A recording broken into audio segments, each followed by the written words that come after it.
बड़े फैसले लेने पड़ते हैं, लेकिन हमें यह नहीं पता होता कि वह सही है या गलत। क्या उस फैसले का परिणाम हमारे जीवन में खुशियाँ लाएगा या मुसीबत लाएगा। लेकिन हम कई बार हमारे पास सही निर्णय लेने की सुझाव नहीं होते और हम जल्दबाजी में फैसला कर लेते हैं, और उन फैसलों की वजह से हमारी ज़िंदगी सुखमय हो जाती है या फिर हमारी ज़िंदगी नरक से भी बढ़कर हो जाती है। इसलिए सही फैसले लेने की क्षमता हमारे जीवन में सफलता हासिल करने के लिए आवश्यक है। तो चलिए आज इस बौद्ध कहानी के माध्यम से जानते हैं कि जीवन में सही फैसले कैसे लिए जाते हैं, और यह भी कि सही निर्णय लेने के कौन सा तरीका है। तो बिना किसी देरी के कहानी को शुरू करते हैं। दोस्तों, कई साल पहले की बात है। एक छोटे से राज्य में एक बौद्ध भिक्षु निवास कर रहे थे, जिन्हें सभी जगहों पर उनके ध्यान के बड़े चढ़ते थे। वह बौद्ध भिक्षु बहुत ज्ञानी थे। उनके पास लोग बहुत दूर दूर से आते थे ताकि वे उससे अपनी समस्या का समाधान प्राप्त कर सके। उनके पास कोई भी कैसी भी समस्या लेकर क्यों ना आए, वह समस्या का समाधान अवश्य करते थे। जब भी वह किसी की समस्या सुनते तो उस समस्या को बड़े ध्यान से सुनते समझते, उसमें लीन हो जाते, और उसकी बाद कुछ देर बाद वह आंखें बंद करके और समस्या के बारे में सोच विचार करते, उसके बाद समाधान दे देते थे। ऐसे में कोई भी व्यक्ति उनके बारे में एक ही बात सोचता था, शायद इन साधु के पास कोई चमत्कारी शक्ति है जिससे वह समाधान पूछते हैं और उसके बाद वह समाधान बताते हैं। एक बार एक युवक ने महाराज से यह पूछ लिया कि क्या आपके पास कोई चमत्कारिक शक्तियां हैं जिसके कारण आप हमारी समस्याओं का समाधान करते, या उनके पास ऐसी दिव्य शक्ति है जिससे आप समस्याओं का समाधान या खोज कर पाते हैं।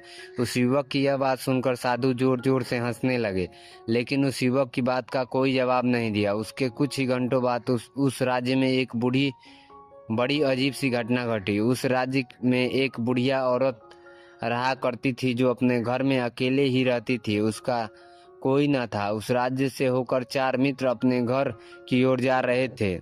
वो लोग दूसरे नगर में काम करके पैसा इकट्ठा करके अपने गांव की ओर जा रहे थे। यह बात पुराने जमाने की है। यह यातायात के साधन ना हुआ करता था, इसलिए वे लोग पैदल जाया करते थे।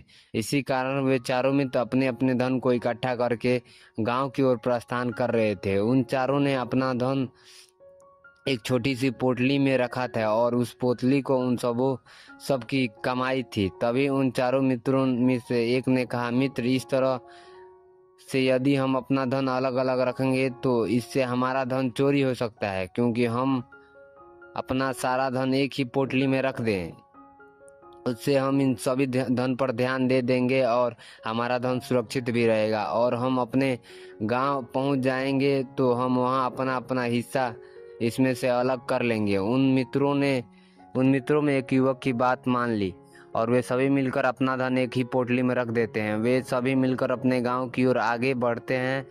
चलते चलते काफी समय बीत चुका था और एक रात्रि होने वाली थी। तभी आगे चलकर रास्ते में एक घर दिखाई देता है जहां पर एक बूढ़ी औरत रहती थी। रात्रि का में भी हो चुका था, काफी हो चुका था, और उन चारों मित्रों को रात रुकने के लिए कोई जगह की आवश्यकता थी। ऐसे में उन चारों ने मिलकर यह योजना बनाई कि वे लोग आज इसी घर में ठहरेंगे। इसलिए वे चारों उस घर की ओर बढ़ते हैं और उस घर का दरवाजा खटखटाते हैं। तभी सामने एक बूढ़ी औरत दरवाजा खोलती है और उन चारों मित्रों में एक मित्र हाथ जोड़कर उस बूढ़ी औरत से कहता है, माता जी, हम अपने गांव की ओर जा रहे थे, लेकिन रास्ते में रात हो गई और हम इतनी रात में सफ़र नहीं कर सकते। इसलिए हमारी आपसे विनती है कि आप हमें आपके यहाँ एक रात रुकना चाहते हैं। सुबह होते ही हम यहाँ से चले जाएंगे। उस बूढ़ी औरत ने काफ़ी देर सोचा विचार किया। उसके बाद वह बूढ़ी औरत कहती है, ठीक है, तुम आज सभी यहीं रुक जाओ, कोई दिक्कत नहीं, यहाँ पर रुक सकते हो, मुझे कोई दिक्कत नहीं, मैं खाना बना रही हूँ, कहो तो तुम चारों के लिए भी बना दूँ। उन चारों ने सहमति जताते हुए कहा, हाँ बिल्कुल। उसने बाद में उन चारों मित्रों ने धन की पोटली उस बूढ़ी को औरत को थमा दी और कहा, माताजी, इस पोटली में हमारे साल भर की कमाई है। हम चारों ने अब तक अपना सारा कमाया हुआ धन इस पोटली में रखा है और हम सब इसे आपको सौंपते हैं, क्योंकि हम चारों से ज़्यादा आपके पास सुरक्षित रहेगा। हम सब इतना चाहते हैं कि यदि हम चारों में से कोई एक युवक से लेने आए तो इस पोटली को उसे मत देना।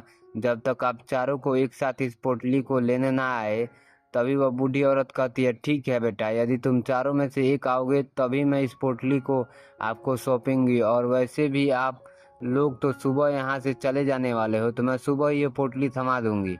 वह धन की पोटली उस बूढ़ी औरत को थमाकर चारों मित्र निश्चित हो गए और उनका धन सुरक्षित है, और वे लोग खाना खाकर सो गए। अगली सुबह जब वह चारों उठते हैं तो सभी लोग अपनी आगे की यात्रा तैयारी शुरू कर देते हैं। उन चारों नौजवानों में से एक नौजवान थोड़ा सा बदमाश था। वह अपने उन मित्रों से कहता है, भैयों, उस बूढ़ी औरत ने हमारी रात भर खातिरदारी की, हमें अच्छा भोजन खिलाया, सोने के लिए अच्छी जगह दी, रात भर यहाँ छुपने के लिए एक अच्छा मकान दिया, और हमने अब तक उसे कुछ नहीं किया। वह बूढ़ी औरत अकेले ही खेतों में काम कर रही है। क्या हम सभी यहाँ से जाने से पहले उस बूढ़ी औरत की मदद कर सकते हैं? उस बदमाश नौजवान ने मन ही मन यह योजना बना ली कि वह किसी तरह उस बुढ़िया की पोटली हासिल करके ही रहेगा। बाकी वो तीनों मित्र उसकी बातों में आ जाते हैं और वे सभी मिलकर उस बुढ़िया की मदद करने लगते हैं, अर्थात खेत में काम करने के लिए चल पड़ते हैं। वे सभी मिलकर खेतों में काम कर रहे थे कि तभी वह बदमाश नौजवान अपने बाकी मित्रों से कहता है, मित्र, मुझे जोरों से प्यास लगी है, मैं जरा सी बूढ़ी औरत से पानी मांग कर लाता हूँ। वह बाकी मित्र भी काफी थक चुके थे, उन्हें भी जोरों की प्यास लगी थी, इसलिए वह तीनों मित्र जाने की अनुमति दे देते हैं। जैसे ही वह बदमाश उस बूढ़ी औरत के पास पहुंचता है, वह उस बूढ़ी औरत से कहता है, माता जी, अब हम यहाँ से जा रहे हैं, कृपया करके हमारे धन की पोटली हमें वापस कर दें। इस पर वह बूढ़ी औरत कहती है, नहीं नहीं, जब तुम चारों एक साथ ना हो तब तक मैं वह पोटली किसी को नहीं दे सकती। तुम ही ने यह कहा था कि जब हम चारों एक साथ ना हो तब तक यह पोटली किसी को नहीं देना। तभी वह बदमाश उन तीनों को इशारा करते हुए कहा, हे लाओ। उन तीनों ने सोचा, हमारा मित्र हमारे लिए पानी लाना चाहता है, इसलिए उन्होंने हमसे आज्ञा मांग रहा है। तभी उन मित्रों ने इशारा किया, उस युवक को कहा, हाँ हाँ ठीक है, ले लो। यह देख उस बूढ़ी औरत को यह लगने लगा कि अब ये चारों हमारे यहाँ से जा रहे हैं और अपनी पोटली मांग रहे हैं, इसलिए उस बुढ़िया ने यह पोटला कर उस बदमाश के हाथों में पोटली रख दी। वह बदमाश उस पोटली को लेकर वहां से चला गया और बाकी के तीनों मित्र अपने खेत में काम करने में व्यस्त रहे। कुछ देर बाद जब वह तीनों खेत में काम करके लौटे और बुढ़िया से कहते हैं, माता जी, हमारा मित्र यहाँ पानी लेने आया था, वह कहाँ गया? इस पर बुढ़िया माँ कहती है, क्या वह पानी पीने आया था? पर वो तो कह रहा था कि हम चारों जा रहे हैं, कृपया हमारे धन की पोटली हमें थमा दे। तो अब तीनों बड़े आश्चर्य होकर उस बुढ़िया से कहते हैं, माता जी, हमने भला कहा वो पोटली मांगी थी, हमें तो प्यास लगी थी और हमने पानी के लिए इशारा किया था। तभी बूढ़ी औरत उन तीनों से कहती है, परंतु अब तो वह पोटली लेकर जा चुका है। तभी वह तीनों मित्र सर पकड़कर रोने लगते हैं और कहते हैं, माता जी, उसमें हमारा सारा धन, कमाया हुआ धन था, वो अकेले लेकर भाग गया। हमने तो आपको कहा था कि जब तक हम चारों एक साथ ना आए तब तक वह पोटली आप किसी को मत देना, फिर आपने ऐसा क्यों किया? इसमें आपकी ही गलती है। हमने आपको उस पोटली का हिफाजत करने के लिए रखा था और आपने उसे एक ऐसे आदमी के हाथों में दे दिया जिसने हमारा सारा धन हमसे लूट लिया। हम बर्दाश्त नहीं करेंगे, हम राजा के पास जाएंगे और राजा से आपकी शिकायत करेंगे, न्याय की मांग करेंगे। अब तो इस बात पर राजा फैसला करेंगे। तीनों नौजवान क्रोधित होकर राज दरबार में पहुंच जाते हैं और अपनी सारी समस्या उस राजा को बता देते हैं। जब वह राजा इन तीनों नौजवान की बात ध्यानपूर्वक सुनता है तो वह तुरंत इस बुढ़िया को राज दरबार में पेश करने का आदेश देता है। राजा के आदेश पर राजा की सैनिक तुरंत ही बुढ़िया को राज दरबार में लेकर पेश कर देते हैं और राजा भरी दरबार में उस बुढ़िया को दोषी करार देता है और कहता है, तुम्हें वह पोटली उस अकेले व्यक्ति को नहीं देनी चाहिए थी। जब उन्होंने तुमसे कहा कि जब हम वह चारों एक साथ पोटली लेने आए तब ही तुम वह धन किसी को देना चाहिए, इसलिए तुम्हारी गलती है और तुम्हें इसका हर्जाना भरना होगा, तुम्हें इनका धन लौटाना होगा। राजा का यह आदेश सुनकर बुढ़िया औरत फूट फूट कर रोने लगी और वो राजा से मदद की गुहार करने लगी। और कहती, हे राजन, मैं एक बूढ़ी औरत हूँ और मेरे पास इतना धन नहीं है कि ना ही मेरे घर में कोई ऐसा धन है कमाता है जो मेरे पास इतना धन नहीं है कि मैं इनकी धन लौटा सकूं। मैं अकेली हूँ, बेसहारा हूँ, कृपया करके मुझ पर रहम करो।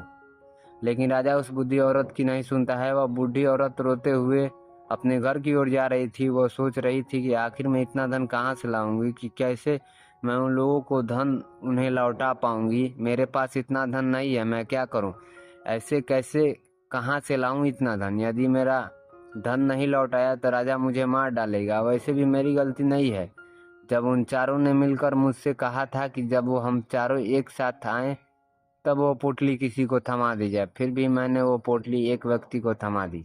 इसमें गलती तो मेरी ही है। वो रोते हुए सारी बातें सोचते हुए अपने घर की ओर जा रही थी। तभी रास्ते में उस बूढ़ी औरत को वही संत मिले जो नगर में किसी भी समस्या का समाधान बड़ी ही सफलता और सहजता से करते थे। उन्होंने उस बूढ़ी औरत से कहा, क्या बात है बेटी, क्यों रो रही हो? उस पर उस बूढ़ी औरत ने उस संत को सब कुछ सच सच बता देती है और कहती है, हे महाराज, इसमें गलती तो मेरी ही है। उन चारों ने हमसे पहले ही कहा था कि जब तक विचार एक साथ ना आए तब तक वो पोटली किसी को भी ना दे। लेकिन मेरी हिम्मत मारी गई थी। मैंने वो पोटली केवल एक व्यक्ति को थमा दी और उनका सारा धन लेकर वहां से भाग गया। लेकिन अब मुझे यह समझ नहीं आ रहा है कि मैं वो सारा धन कहाँ से लाऊं, कैसे जुटाऊं? मेरे पास इतना धन नहीं है और राजा ने तो आदेश भी दे दिया कि मुझे धन लौटाना ही पड़ेगा। लेकिन मैं यह समझ नहीं पा रही हूँ कि इतना सारा धन कहाँ से लाऊंगी। तभी वह संत उस बुढ़ी औरत से कहते हैं, शांत हो जाओ, मैं कोई ना कोई रास्ता जरूर निकालूंगा। इतना कहकर वह संत वहीं पर बैठ जाते हैं, ध्यान करने लगते हैं। कुछ देर बाद आंख बंद करके सोचते और विचार करते हैं। मौन रहकर वह समस्या का समाधान निकालते हैं और उसके बाद वो बूढ़ी औरत से कहते हैं, बेटी, राजा ने फैसला किया वो बिल्कुल गलत है। आपने जो किया इसमें आपकी कोई गलती नहीं है। हमें उम्मीद है दोस्तों कि आपको ये कहानी पसंद आई होगी। चलिए आगे मिलते हैं एक बेहतरीन कहानी।